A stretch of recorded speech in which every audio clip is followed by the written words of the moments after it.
கும்பராசி பெண்கள் வந்து பட்டப்படிப்பா இருக்கட்டும் 10th 12th எல்லாம் இப்ப எக்ஸாம் எழுதியிருப்பாங்க. அவங்களுடைய மார்க்ஸ் ரீதியாவோ இல்ல அடுத்தது என்னுடைய உயர்கல்வி இப்படி இருக்கணும் அப்படின்னு ஒரு எதிர்பார்ப்பு இருக்கும். அந்த எதிர்பார்ப்பு இப்ப பூர்த்தி ஆகுமா? கும்பராசி பெண்களுக்கு படிப்பு சார்ந்து அவங்களுடைய அடுத்த கட்ட நடவடிக்கை சார்ந்து நிச்சயமா அவங்களுடைய எதிர்பார்ப்புகள் பூர்த்தி ஆகும் அப்படின்னு தான் இருக்கு.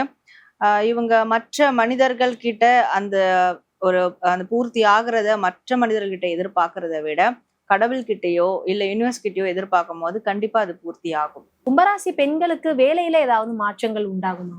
கண்டிப்பாக வேலை மாற்றம் ஏற்படும் அப்படிங்கிறது உண்டு. அது ஒரு அக்டோபர் மாசத்துக்குள்ள ஒரு வேலை மாற்றம் ஏற்படும். அதுக்கப்புறம் அவங்க வேலை மாற்றத்தில் எதுவும் வராது. அக்டோபர் நவம்பருக்குள்ள அவங்களுக்குள்ள வேலையில் ஒரு மாற்றம் ஏற்படும். அந்த வேலை வந்து அவங்களுக்கு சாதகமான ஒரு இடப்பெயர்ச்சி மாதிரி இருக்கும். வேலையில் இடப்பெயர்ச்சியாக மாறும் அப்படிங்கிறத எடுத்துக்கலாம்.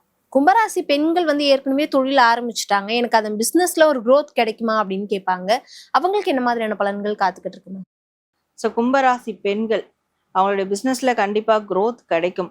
அது எப்போ கிடைக்கும்னா அவங்களுடைய சுய முடிவுகளா இருக்கணும், சுய யோசனையா இருக்கணும். மற்றவங்களை கேட்டு கேட்டு செய்யும் போது எந்த ஒரு growthம் ஏற்படாது. இது என்னுடைய பிசினஸ், என்னுடைய டேலண்ட்டை மூலதனமா வச்சு நான் உருவாக்கின ஒரு விஷயம். அப்போ நான் என்ன யோசிக்கணுமோ அதுதான் நான் செயல்படுத்தணும் அப்படின்ற ஒரு எண்ணத்தோட இருக்கிறாங்கன்னா கண்டிப்பா அவங்களோட பிசினஸ்ல பெரிய வளர்ச்சியை பார்க்கலாம்.